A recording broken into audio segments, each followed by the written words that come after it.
Hello. So, the culture that I chose to do Project One over is the Czech culture.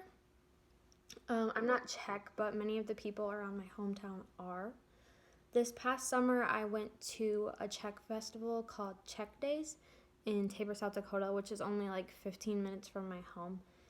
I'd heard of it my whole life, and it was so close to home, but I'd never gone because I never really saw the excitement in celebrating the Czech culture when I not Czech. But the reason I went was because my boyfriend's Czech and a good friend of ours was running for Czech Days Queen. So even though I didn't go specifically for this project, I still learned a lot about the Czech culture, and I was able to interview my boyfriend's grandma, Elaine, about their Czech heritage.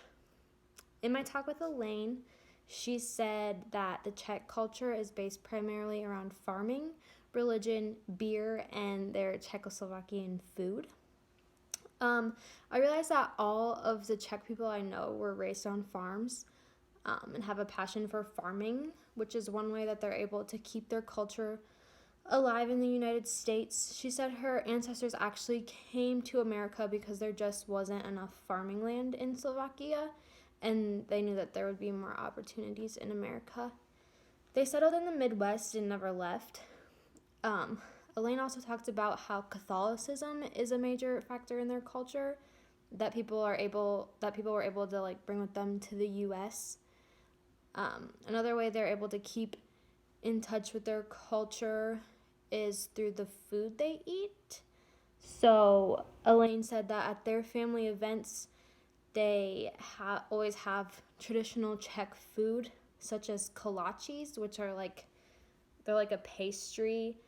It's like bread, and then it has like filling kind of on top, like fruit or like cream cheese or whatever.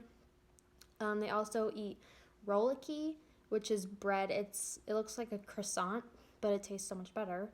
And then they have I think it's called knedliki or something like that, which are basically just dumplings that they often serve in like soup, like duck and dumpling soup or liver and dumpling soup, which I've never tried, but that does not sound very appetizing to me.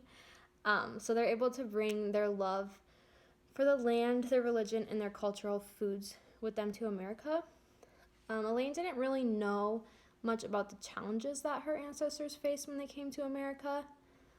She said that obviously their journey here was rough, just like many of the other people who came to America.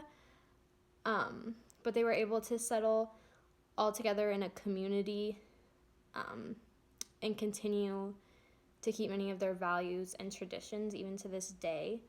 And because we live in a farming community, many of their values are common among the people living in their area or like living in our area, so they don't really specifically stand out because of their culture.